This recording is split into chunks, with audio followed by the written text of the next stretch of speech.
Hello and welcome to Sports Forgotten Heroes, episode number 138, the NFL's 60-Minute Men.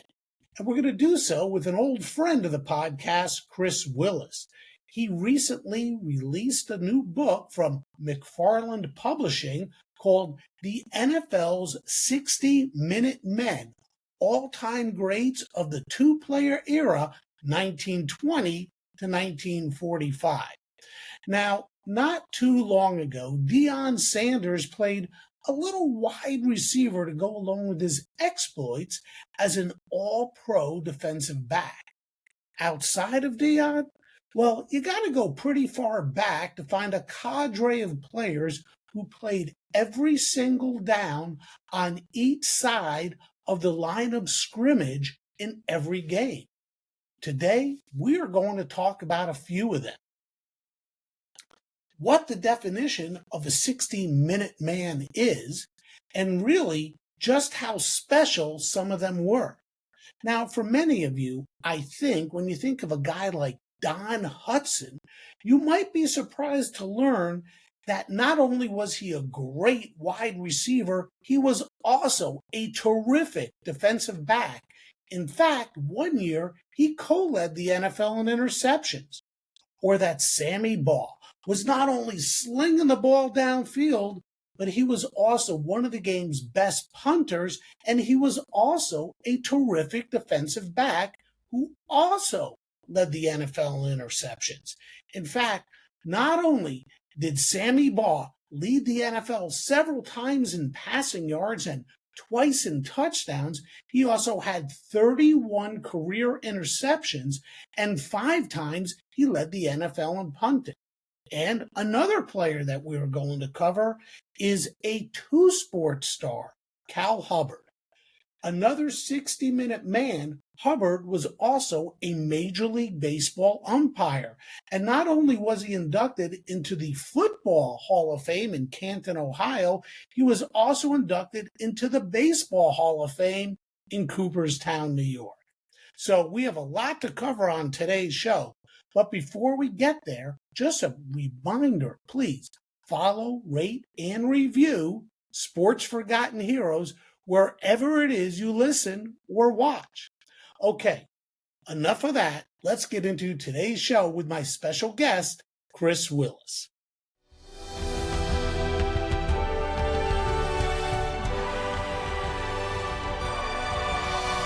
Chris, welcome to Sports Forgotten Heroes. So glad you could jump aboard.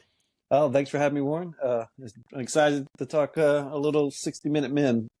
Yeah. What a terrific concept for a book. And it's a really interesting book. And let's just dive straight into it. For me, Chris, would you please define your definition of an NFL 60-minute man? That's a good question. So I think my definition would be, especially at the pro football level, at the NFL, it was just an athlete who didn't want to leave the field. You would play offense, defense, special. You just didn't want to leave. It's almost like when you go play pickup basketball, 5-on-5, you just didn't want to leave the court. You didn't want to sit and wait for next. So I think a 60-minute men, was just an athlete who didn't want to leave. I remember some of the research, like Ernie Nevers quoted as, "Hey, I don't think I would like the modern game because I would hate sitting for half the time." You're an offensive player, but he said, "I just would have hated sitting half the time." So to me, it's just a guy who just would do whatever it takes to stay on the field, for as long as he could. Sure. Now, you have a unique perspective on all of this, are able to do more research and have more things available to you than, say, a person like me because of your role and what you do for a living. Tell us a little bit about that. Yeah, I'm the head archivist at NFL Films. It's a role I've done. This is my 29th year at NFL Films. So to be able to lean into that part of research. I mean, I love doing it, and also it is a little frustrating at times because there's not as much footage of 20s and 30s and 40s as we see of the last 40, 50 years when film started. So so that part can be but like I said, it does give me an advantage to, hey, look, what do we have some of these guys, especially when you're looking back at doing research of the 20s and 30s. Sure. Of course, the game has changed dramatically since those early days, as you would expect. And I think one way to understand what a 60-minute player is to talk about roster construction and how it has evolved over the years. And I'd like to go there. Talk about an NFL roster and how it has transformed since the 1920s and the 40s, the 60s. You don't have to go through every decade, but talk about how a roster has transformed. There was a time when you didn't have as many players on the sidelines, and they had to play multiple positions, as opposed to today, where I don't know if the right term is a specialist, but a running back is a running back, quarterback is a quarterback, a linebacker is a linebacker, well, for the most part.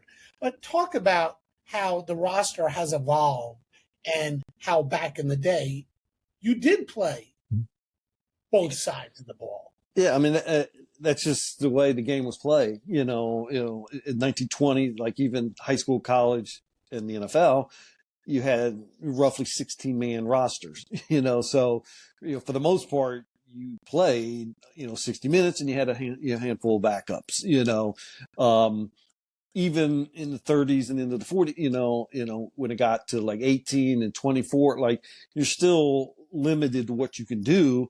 And a lot of guys played multiple positions, or even you would have, there was a lot of offensive tackles and linemen who kicked, and punted because, somebody had to do it. So, it wasn't just, you had a punter and a kicker. Like nowadays with 53-man rosters, everybody has their specialist, like you mentioned. So I think you tried everything, even if you're somebody like Fats Henry and, you're a kicker and a punter, but you're also a 250-pound tackle, for the majority of the game, playing offense and defense, you still did it because, what if the best kicker got hurt or your best punter got hurt, and then you got to put somebody in there to do that functionally. So yes, the rosters were a huge thing of developing, this sort of the game through what we call, single platoon to, unlimited. So substitution. So yeah, the rosters was a huge factor in how players developed, through the 20s, 30s, and 40s. So my last podcast that I did, Ace Parker, in my mind, he is probably one of the quintessential 60-minute men. He played quarterback and tailback. He was a defensive back. He kicked the ball. He punted the ball.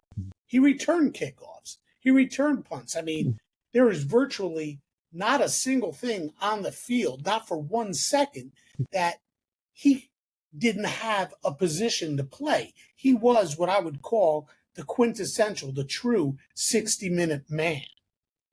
In your mind, who is the most famous or the greatest 60-minute player, and why? Why do you think that particular player is the greatest?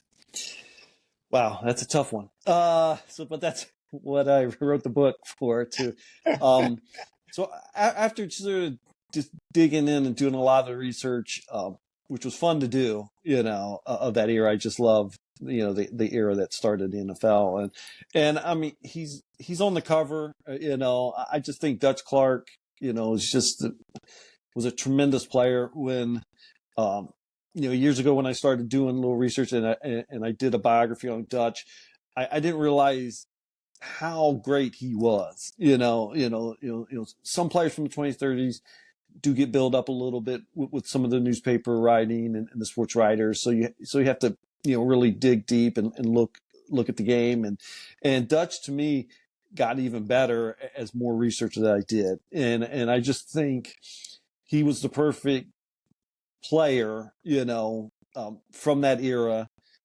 He dominated games, I think, like no other player, not just offensively, defensively, and special teams wise, leadership. There was quotes from his teammates and opponents to just like, you know what, if I had the first pick of a team, Dutch would be my pick.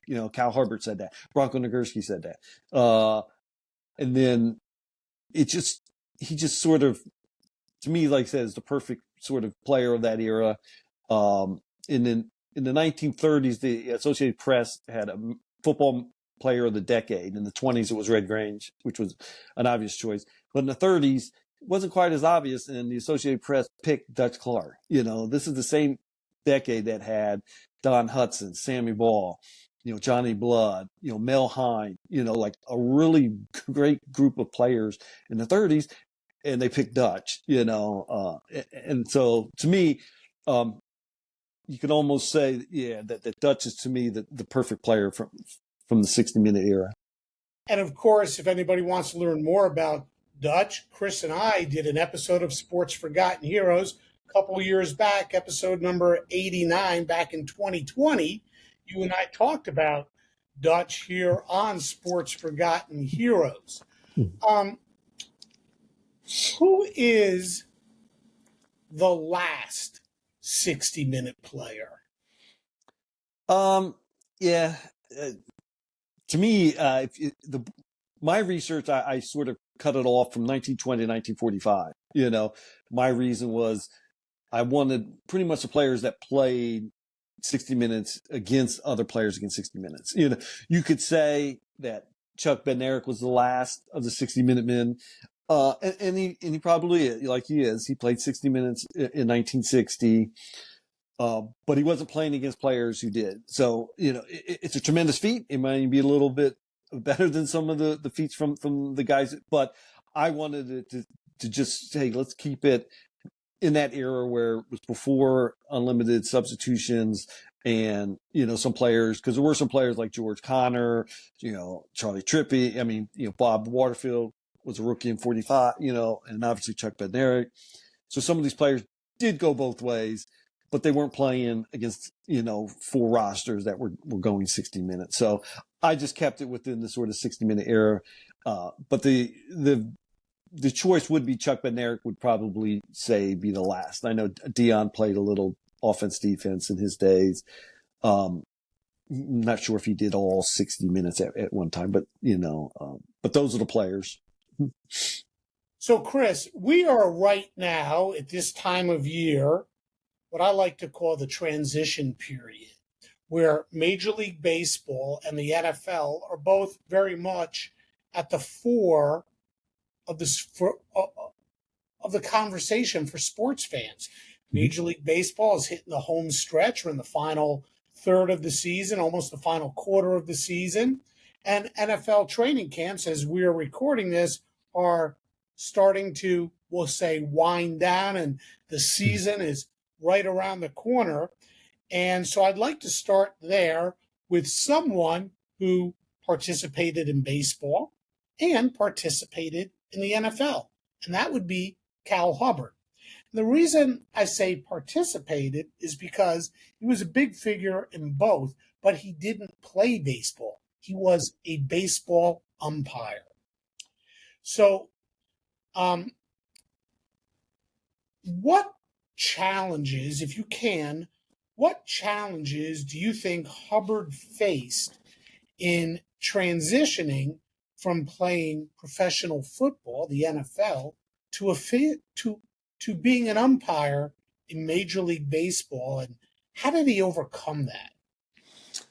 Well, I think the challenges for him is, first being up on the rules. The football and baseball are different rules.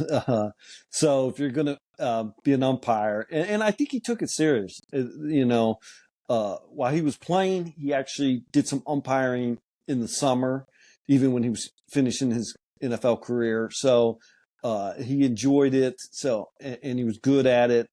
So I think the challenge for him was just, you know what, I want to be good at this, because I'm not going to play football forever. And he loved sports, he was a big sports fan. So I think for him was, let me be the best at this. Let me learn everything. And obviously, his umpiring career not only took him to be an everyday umpire, but then he was supervisor of umpires too. So he knew his stuff, and people respected him. I mean, being 6'4", 6'5", at 270 or whatever helps to be an imposing figure. But he worked hard at it to know what he was doing. Yeah, and just so everybody out there knows, it was a lot different back then, again, than it is today to become a professional baseball umpire. There's a lot of schooling, a lot of working your way through the minor leagues, and a lot different, the road to becoming an umpire today versus back when Cal did it. Cal's physical presence and his athleticism made him both a force on offense and defense. Talk about that. Yeah, like I mentioned earlier, he just was just a physically big dude. I mean, with the way you can train now, he would easily be able to play in the NFL now. 6'4", 6'5", just, it's 260, 270, 275 at sometimes.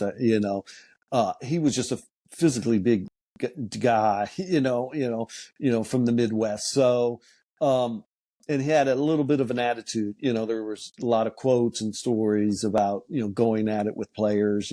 Nothing illegal, but, just, hey, it was going to be a long day if you went against Cal. But this to show how great of an athlete was. He spent his first couple years with the Giants as an end. He was an all-pro end, to start his career.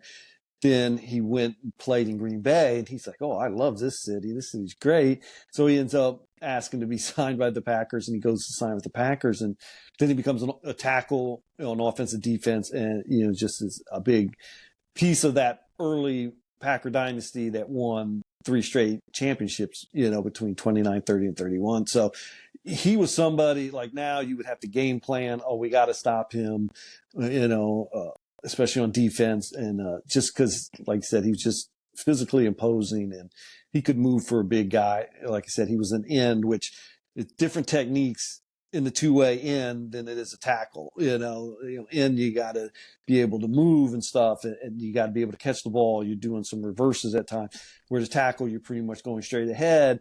You're blocking your man straight ahead, or you're charging on defense. So those skill levels were different to play both. And for him to play at that high of a level, he's just, like I said, just was a tremendous player. And like I said, he's in my top 10. Don't want to give away the entire list, but he's in the top 10. That's how great he was. How analytical a player was he? And what I mean by that is he went on to become a baseball umpire. So he had to study baseball. He had to learn the game, understand the rules, and be able to talk about the rules and officiate that way. How important was that to his football career to be able to analyze a game and then play the game that way? Well, I think it's what gets lost a little bit now. Like, we can look back like, oh, Peyton Manning was a student of the game, Tom Brady, student of the game, Ed Reed was a student of the game, Ray Lewis. And that's all true, but that's not a new thing, and even the players in the 20s and 30s, you just think, oh, they just ran the ball and punted, didn't do anything. And that's not true. When you watch, some of the footage and then you read up on the games and especially when you read the interviews and oral history, like there was times where you read and there's more to it. And I think that's why these players are great, whether it's Cal Hubbard from a lineman standpoint, Don Hudson, sort of learning how to run routes or make moves. I mean, I remember quotes from Red Grange. These are from like 1925, 1926. I mean, he's talking about how your legs are the most important thing in football. Like you have to keep them, and that's the reason why he delivered ice, because he knew that would give him 2 months, 3 months start, because he would deliver ice to it, and it helped his legs. And so to think that, maybe there were some, and there are obviously some players that might just, we just lined up and we slugged and I got my money, $50 a game. But I think some of the great ones looked at beyond that, and it's like today, there's a difference between an Ed Reed and just a guy who, might have been a starter for, 3 or 4 years, and Cal was one of those. So I'm impressed when I go and find, especially the oral histories and the interviews, some old interviews or newspaper interviews, and you get to hear them talk about how they played the game. And like I said, I think they were much smarter, and there were a lot of students of the game in the 20s, 30s, even today. Well, how did he contribute? Because again, it was the late 20s, early 30s. So how did Cal Hubbard contribute to the evolution of football strategy during his time as a player, particularly in the roles of tackle and end? Yeah, I mean, some players like Hubbard, I think Link Lyman was another one where their style of play all of a sudden became, a little bit of, let me copy what he does because he's successful. I mean, the NFL's always been labeled a copycat league. So some of these players, even like Hudson, some players just couldn't do it. But Don Hudson could run routes, and he could, use his hands, use his body. And then that sort of starts rubbing off. And then every player's like that, every player's trying to train like that. And then obviously, the players from the 50s and the 60s were much better athletes, so I think for Cal, I mean, obviously his size helped, he was just a strong, big dude. And, but sometimes his technique, like I said, sometimes you had to be tough and rough. And then sometimes you had to figure out, well, or this guy's giving me trouble, not every, he didn't dominate everybody. I mean, Link Lyman's on, on the opposite side, or Turk Edwards, and you got to block them, and he's got to learn how to do that, So, I like we talk about student of the game and techniques. Some of these players knew what they were doing, and that's why they were great, and they stood out. Well, another player you talked about, in your book, and who you've already referred to a couple of times here on Sports Forgotten Heroes, is Chuck Bednarik, another great, famous 60-minute man. He played center and linebacker, so not the glamour positions of quarterback and tailback and, defensive back. What was, in your mind, the most memorable moment of Bednarik's career, and how did that moment, if you can, define his legacy as the last of the 60-minute men? Well, Chuck had a really great career. I mean, he's a member of a couple Eagle championship teams. For his 60-minute, it probably was the 1960 NFL championship game against Lombardi's Packers. It was a low-scoring game, Franklin Field in Philadelphia, and that was Lombardi's only loss in a postseason game. And Bednarik the Packers were driving, with under 20 seconds left, and he makes a tackle on Jim Taylor, and he sees that the clock's going to expire, and says this effing game's over. And he loved to tell that story in interviews and stuff, but that was it. Like, hey, he was there the entire game, and he made the last tackle, to sort of preserve the victory. So, Concrete Charlie, lives on, sort of with that legacy. Yeah, Concrete Charlie. How did his tough, hard-hitting style of play on his opponents, how did that help the evolution of the NFL's physicality? Well, I mean, the game's always been pretty tough and rough, so to speak. The 20s and 30s were known to be a little loose and with the rules, but those got sort of better organized, throughout those decades. But by the time Ben Eric was playing, 48, 49, it was first couple of years into the 50s. Then on TV, it became a little bit more sort of, I wouldn't say advertised, but the ability for fans to watch not only at games, but now they could see some on TV, that some things were, or some play was violent, at times. And Chuck was part of that. He was a really physical player, especially from his linebacker position, playing outside linebacker the majority of the time. And he just loved contact, and, that era, had some hits like that and savagery, and, him knocking out Gifford in 1960. So there's a lot of that physicality that he grew up in that was, if you grew up in the 70s, you saw some clothesline tackles and that type of stuff. That's just the way the game was played. Those weren't outlawed yet, and you saw them. So he's part of that. There were so many 60-minute men, but not all of them were studs on both sides of the field. Some of them played out of necessity. Chuck Bednarik was a stud at center. Chuck Bednarik was a stud at linebacker. How did his ability to star at both of those positions contribute to the Eagles' success during his career? Well, I mean, you always got to start. I mean, like in baseball, you start up the middle. Your center, your quarterback, and your halfback or your tailback at the time. So he was a big part of that. I mean, he's a big focus of the run game. With Steve Van Buren early in his career, and then the passing with Norv Van Brocklin later in his career. So he was able to adapt and play at a high level. Like I said, he didn't leave the game hardly, and he didn't have a lot of injuries. So like I said, the Concrete Charlie, the nickname fit him well. How would his game from back then translate to the game of today? Well, I mean, I think he could play either position. He wasn't the fastest guy, so maybe middle linebacker instead of outside linebacker. But he could play inside if you want.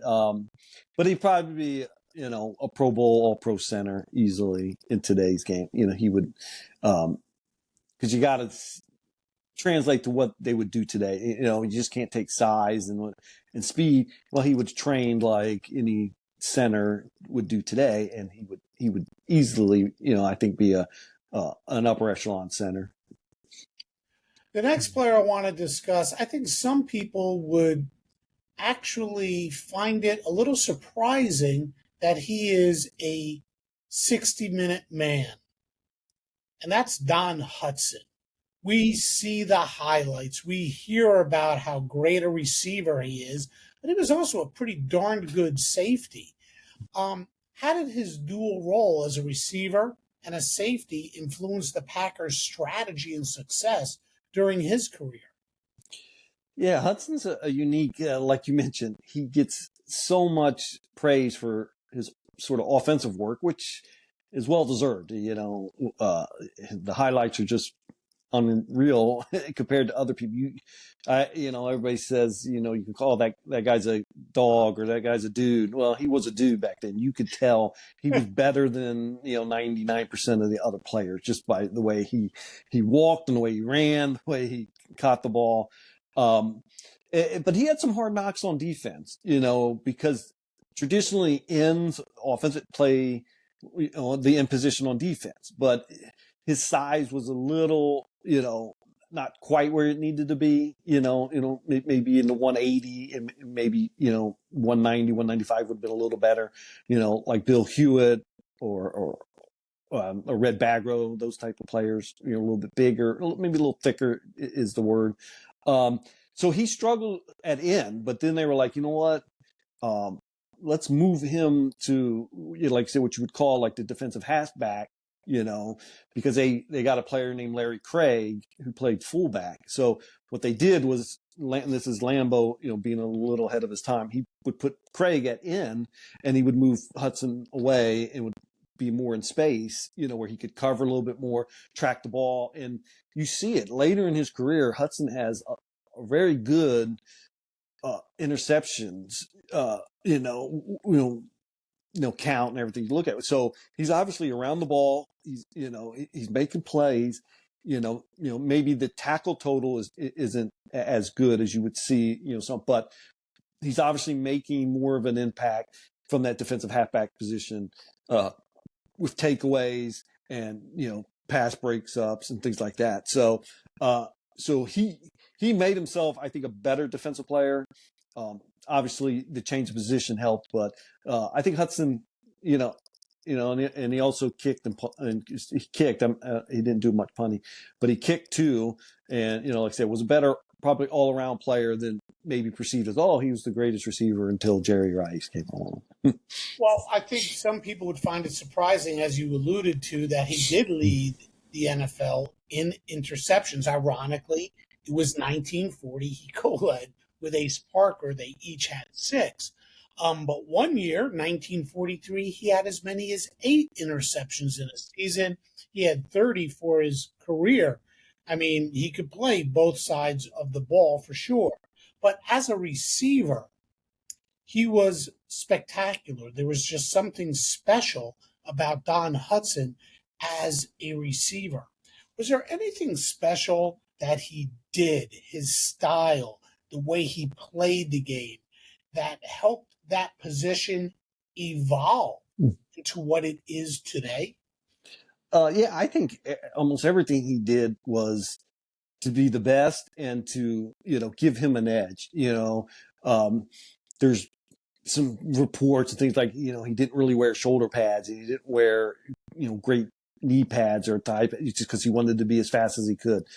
He wore the eye black. There's photos of him wearing eye black, to take the glare out of, the sun when, it was sunny day. So, and he mentioned a lot of times, there were several interviews where he mentioned, he would practice different catches and different routes all the time. Like he said, he's almost like Jerry Rice, for every one ball he caught, he caught, 100 or 1,000 in practice, so whether it was a deep out or a go or a hitch or, a quick slant or something, he practiced that, I don't know if every end in the league was practicing, different techniques and routes and way to catch, each individual pass. But he was, and you could tell that there's a difference at end. I think probably in any other position in the 2A era, he looked so much better than the other ends. Like I said, I think Guy Chamberlain I really like, but his 20s end was a little bit different. But Bill Hewitt's a great end, but he didn't do the things that that Don Hudson did. Ray Flaherty was very good end. Red Back didn't. And they grew up almost, in the same era or a little bit before. And you could tell there's a big difference of what he was doing, just stylistic, like I said, technique wise than the other guys. And so very influential, I think. Yeah. And like we said, I mean, I think most people would recognize Don Hudson as one of the greatest receivers of all time. Heck, he led the league in receptions and yards and touchdowns on so many different occasions. But again, going back to defense, he also was a major contributor to the Packers' dominance on defense. Just how big a contribution did Don Hudson make on a yearly basis to that defense, and how integral a part was he on the Packers' defense to make them the special team that they were? Yeah, I mean, I think what with any team that wins multiple championships, which the Packers did when Hudson was there, you have great levels of offense, great levels of defense. So the D line in Green Bay was very good. Like we mentioned Larry Craig and his ability, Larry Brock, Then at the linebacker, you had Clark Hinkle, who people think was just as good as Bronko Nagurski at fullback. And then in the defensive backfield, you had, guys like Cecil Isbell or, Ernie Herbert, who were the quarterbacks who played, and Don Hunt. So I think he just fed on that. You could almost make like a modern, correlation to any of these really good early teams and say, oh, look at the 2002 Buccaneers. You had Warren Sapp and Simeon Rice up front. You had Derek Brooks, at linebacker. And you had John Lynch in the middle. You had Rondé. Like, that was the Packers of the 30s. You had these type of players, and that's why they won a few championships. And he was a part of that. Maybe he gets overlooked on this defensive side, but he obviously contributed. Anytime you could take away the ball, 30 times at least as an interception, that's 30 extra possessions, so that's definitely going to help your squad. To me, Chris, one of the most fascinating players on this list in your book, and I mean, dozens, you talk about dozens of guys, and before we do leave, I'm going to ask you to give us your top 10. But to me, one of the most fascinating names on the list is Sammy Baugh. Just, again, like Don Hudson, we know so much about Sammy's exploits as a quarterback, but he too led the NFL in interceptions one year. It was 1941. He had 11 interceptions. Mm-hmm. He had 31 for his career. Mm-hmm. Talk to us about just how complete a football player Sammy Baugh was. Yeah, see, you're talking about the greats of the greats of the 60-minute, with Hudson and Paul. Paul was just tremendous. He's another one when you watch some of the footage and you're just like, he's just different. Whether, like you said, whether he's quarterbacking, whether he's punting, he was one of the best. Probably, him and Vern Llewellyn were probably two best punters of that first 25 years. And he was really good as a defensive back, and one of his greatest games was around that time, in 43, I believe. He had 4 touchdown passes and 4 interceptions on defense in the same game against the Lions. And today you would never maybe see it in a high school game with a kid, but just imagine doing that. And he did that routinely, just great play after play. He was about as competitive as you could be. He did not want, he's from Texas. He did not want to get beat. He's like, these suckers ain't beating us today. Like, he would take it personal. But then at the end of the day, he would shake your hand and just say, great game. But he did it all, and, like I said, even though there's 45 guys in with profiles in the book, like, those elite guys, there's even a difference between them and maybe even the guys in the 20s and 30s. Number 20, number 30, number 4, like, Ball and Hudson, like I said, were 2 of the elite, and Sammy, is right up there with his talent, and he could play today. He always said, he would love to play quarterback. He's like, it's a passing man's game today, and he would just, so he could play in the era. If you could, I don't know if you can, but if you could, to help us try and paint a picture of the type of quarterback that Sammy Baugh was, who in today's game could you say has the most similar game to the way that Sammy played? Wow, that's a tough one. Because he has some size, he was a tall, thin guy, but his throwing motion was so unique, because it had this looping, he could just drop it into the basket from 50 yards, more than, so his arm style reminds me of somebody like Matthew Stafford, which, where you throw from any different angle. Obviously, Matthew Stafford, I think, threw the ball harder. I mean, I just think they tend to throw the ball harder nowadays because it's an easier ball to throw than they did in the 20s and 30s. But he's got this looping style that just like, you know, he just had such great touch and great accuracy, you know. It's tough to find somebody who throws the ball like that in a more modern game, because of the way he threw, you know, just with this looping style. If you look at it's just like, okay, I'm laid in there, and then it's sort of smaller throws, you know, a little bit of a dart, you know, and somebody like that. So, because it's hard to find somebody who throws kind of loopy, if that's the word. Guys like Baugh, quarterbacks, really good quarterbacks, were really good defenders as well. Sammy played both sides of the ball and played them so effectively. Who else on your list that you included in your book was a quarterback that played defense so darned well that he could have just been a stud defensive player and never have to play quarterback? Not as well as Sammy, you know. Yeah, I think he's special. Yeah, I think Paddy Driscoll is up there. He could play offense and defense. Now Sid Luckman, I don't think was quite as good on defense. Definitely not as good as Sammy.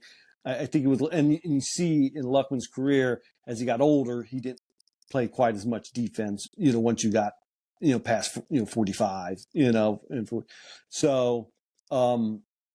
Other guys, I think, you know, might not be quite. I mean, Benny Friedman, I think was a pretty good defender.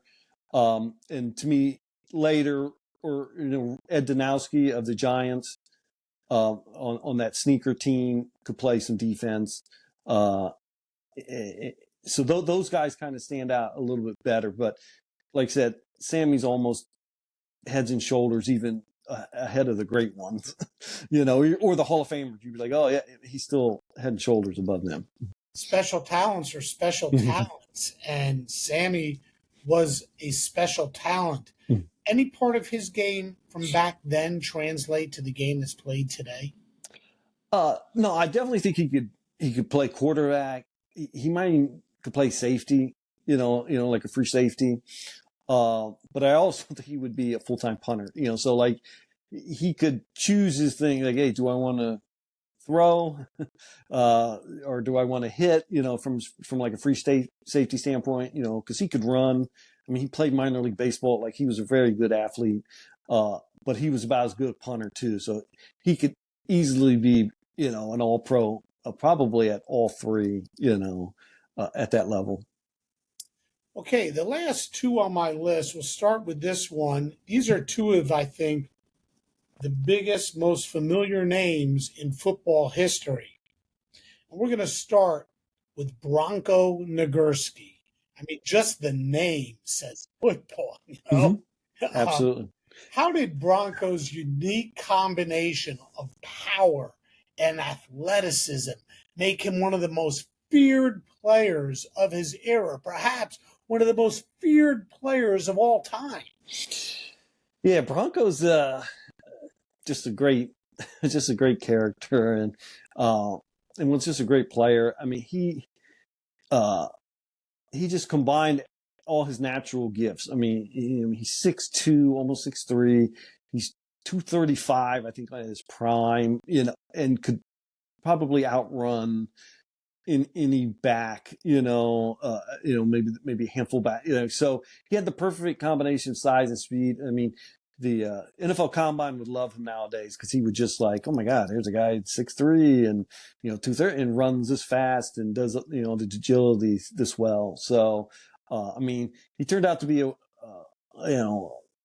world champion wrestler too. So it just shows you how he could move, how he could use his hands, how he could use his contact. I mean, he had this running style where, you know, like I said, you're either going to hit him in his legs, which are probably going to hurt you, or he would lower his shoulder and just run right through you. So he was definitely special. And like I said, the name just sort of made him play Hey, I'm going to go play football. So yeah. What I find interesting is that how some teams I was just thinking of this. Some teams are really defined by certain players or positions.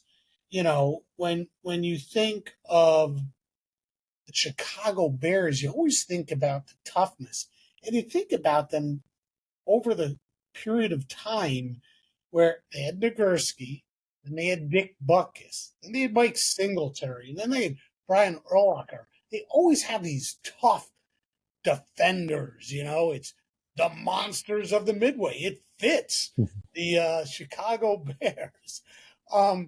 What was Nagurski's most significant contribution to the Bears dynasty of the 30s, and how did his two-way play impact their success? No, he was a key cog. There's no doubt, but it wasn't really running the ball. You look at his sort of rushing ability and his overall stats. I mean, obviously, official stats weren't kept until 32, but it really wasn't running the ball that made him special. What it was, one was his intimidation. Like when you played the Bears during that year, you had to bring your A game and you had to be physically ready. Like you mentioned, monsters of the Midways, they were. And two, offensively, he was the lead blocker on the majority of the carry. I mean, one of the famous years is when the Bears went 13-0 in 1934. Beatty Feathers ran for 1,004 yards, like the first 1,000-yard rusher. Well, Nagurski was leading blocker on a lot of those carries. That's why he was able to gain 1,000 yards, because Broncos, sort of leading the way. They end up losing the sneaker game, to the Giants. They got upset that year. And then on defense, he's playing linebacker. You have to account for him. He's just a physical guy. And he would love to just come up, especially in the run game. He would come up and make the tackle, So I think the combination of those, he brought a physicality, with his, just his physical appearance and his play.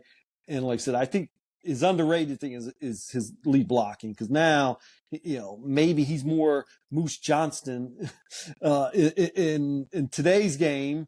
Obviously he probably would play linebacker because fullbacks are non-existent.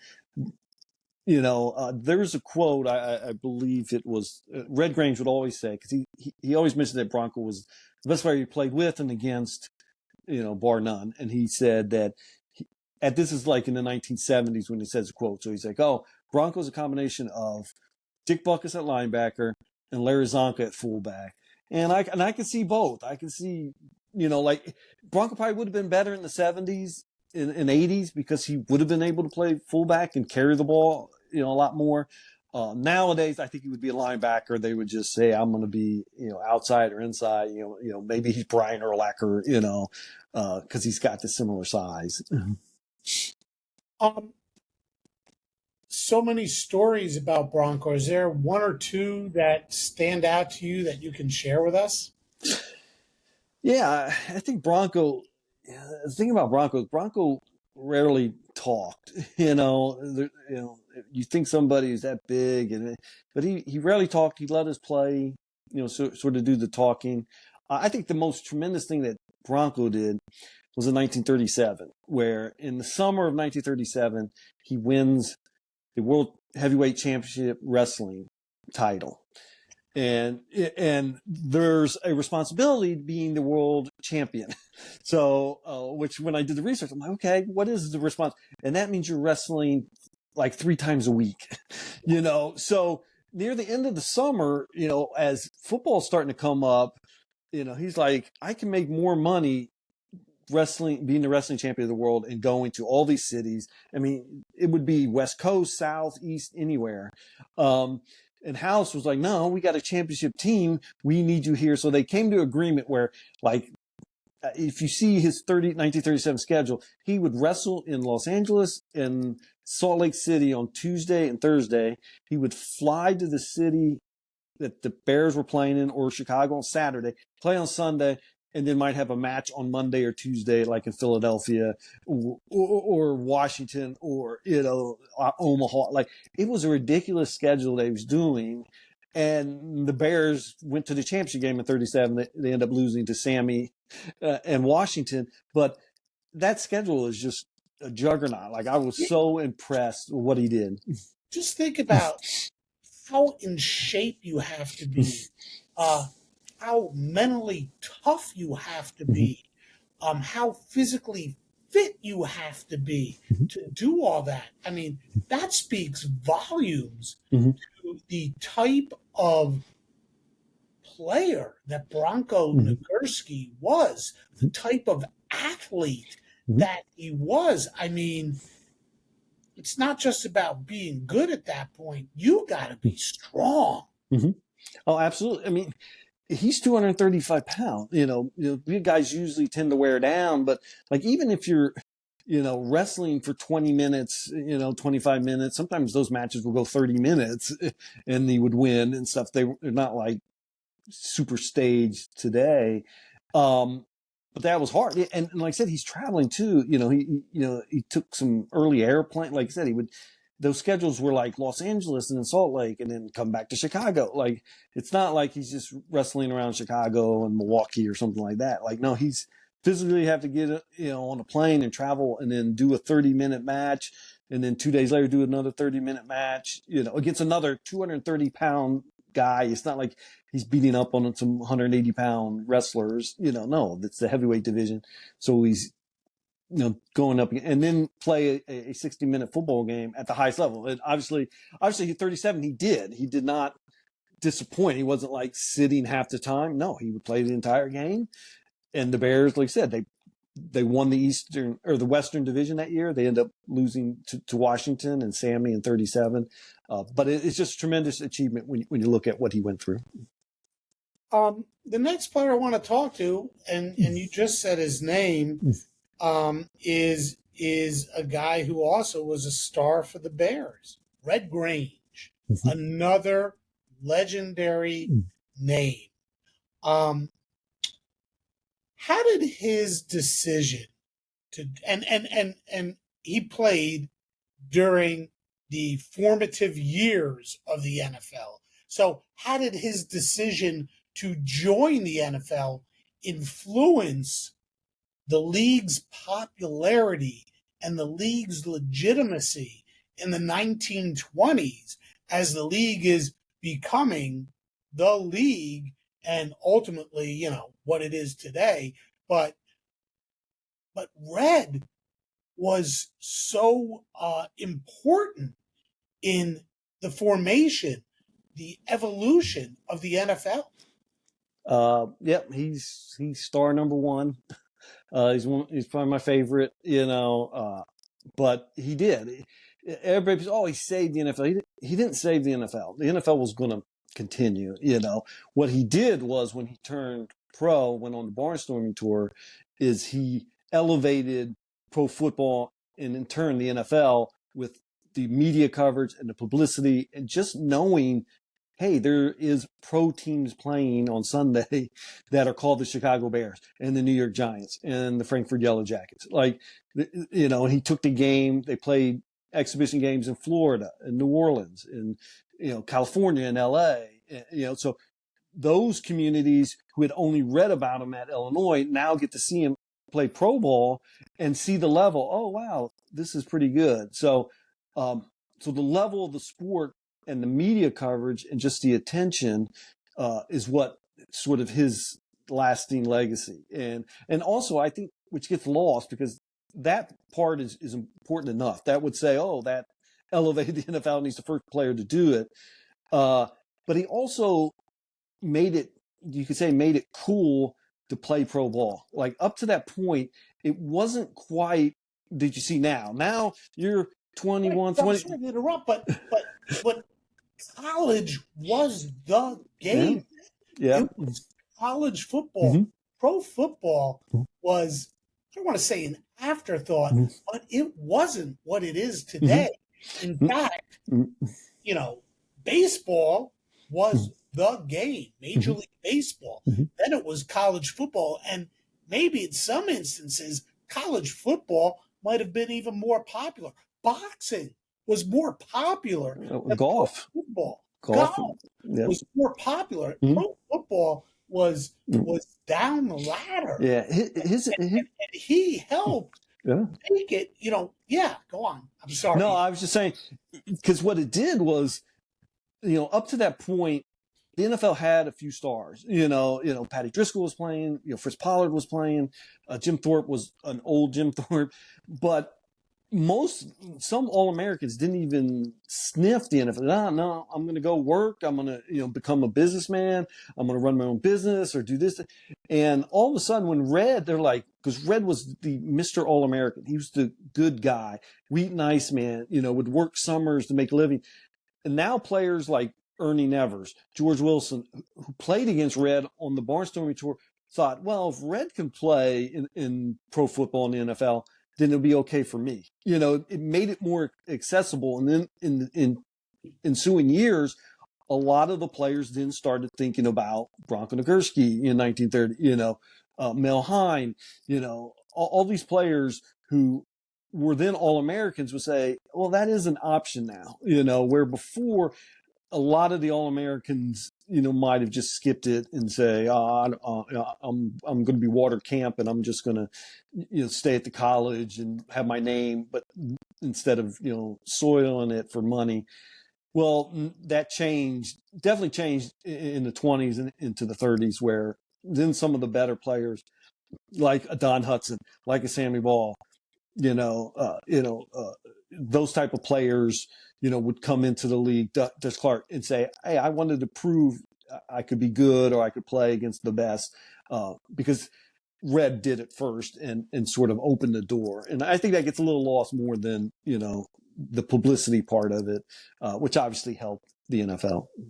Well, he was a great halfback, but tell us a little bit more about his complete game, halfback and defensive back, and how playing both sides of the ball as a halfback and defensive back contributed to the early success, the dynasty of those early years of the Chicago Bears. Mm-hmm.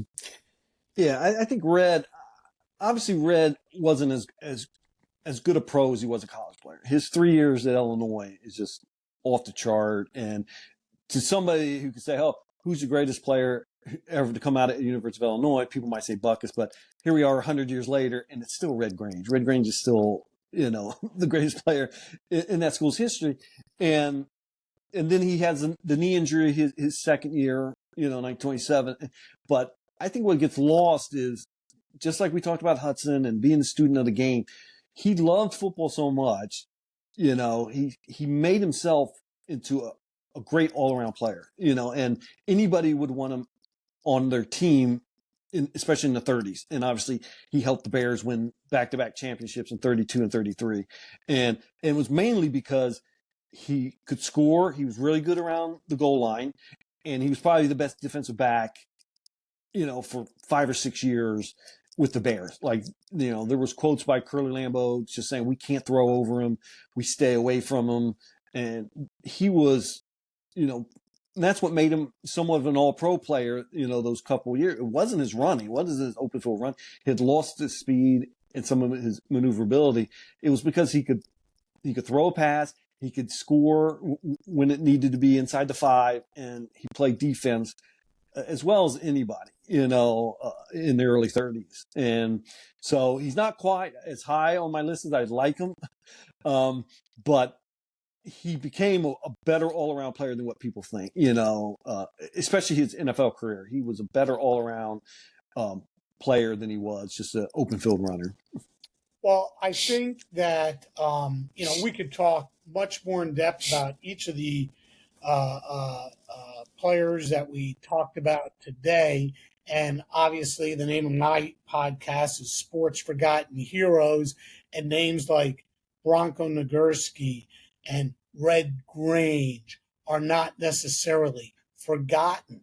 But the fact that they're really known for their play on one side of the ball as opposed to their play, Don Hutson, on both sides of the ball is what makes part of their careers forgotten, which is why and I can do this, say they are forgotten heroes when it comes to those particular sides of the ball. Mhm. What I'd like for you to do, and man, you cover so many of these in your book, NFL 60-minute men. Give us your top 10 list. You don't have to go in depth and tell us about each player. Just rattle it off. Your top 10 list of the greatest 60-minute men in NFL history. All right, we'll start with 10. We mentioned him a little bit, not as much, as Paddy Driscoll. 9 would be, we mentioned him a lot. That's your boy. Cal Hubbard is 9. 8 would be Sid Luckman. Then probably my favorite unknown is number 7. He's the highest non-Hall of Famer on the list, and that's Vern Llewellyn of the Packers, halfback, who I mentioned as a punter. Like, he was just the best player on the team that won 3 championships. So he's 7. Bronko is 6. And then the top 5 is some of the greatest. Is Guy Chamberlain is 5. Mel Hein is 4. Sammy Baugh is 3. Don Hutson is 2. And Dutch Clark is 1. So those are my 10. And then like I mentioned, the book has 45. So always good argument. When you see a list or go through the research. So, but those guys to me are the Mount Rushmore of the 60-minute men. How much fun did you have putting this together?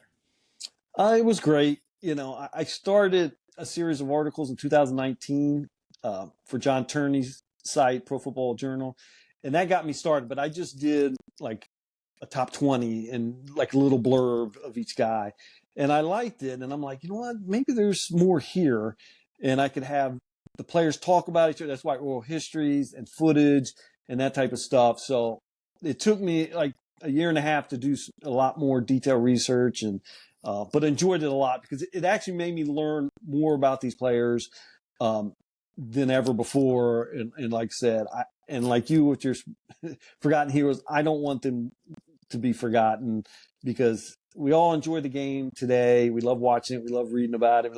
How did that start? It started with these guys, and so they deserve as much as the current era or my sports heroes, of the day, So thanks for having us talk about it. Absolutely, Chris. I really enjoyed it. The NFL 60-minute men, all-time greats of the two-way player era from 1920 through 1945 by Chris Willis. Chris, tell us where we could get the book, who published the book, and Yeah, it's published by McFarland Books. So if you know baseball, they do tons of baseball, but they do have football titles. So it's McFarland.com. You purchase there from just straight from the publisher or on Amazon if you have an Amazon account, if you love Amazon. So it's there. Awesome, Chris. Thank you so much for joining me on Sports Forgotten Heroes. Might have to have you back on to talk about a couple of the other guys on this list whom time might have forgotten. Fritz Pollard, Sid Luckman. That's a really interesting one. There's some great names on this list, and I encourage any football fan to pick up a copy. You don't have to read it all at once. You can read it chapter by chapter, a couple pages here and there. Just a lot of fun. Chris, thank you again so much for joining me on Sports Forgotten Heroes. No, thanks for having me, Warren. You do a great job with the show. Like a big fan. So keep up the good work and keeping some of these memories alive. Anytime you can come back. Thank you so much.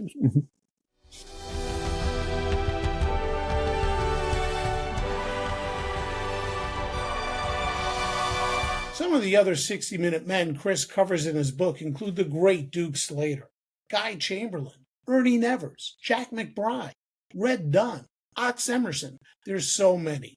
His book is filled with much information on all of these guys and offers you an opportunity to go back in time when the NFL was a much different game and it was a tougher game. than it is today. Thanks again to Chris for joining me on Sports Forgotten Heroes. Definitely going to have him back again. And thanks to all of you for watching, and we'll see you next time on Sports Forgotten Heroes.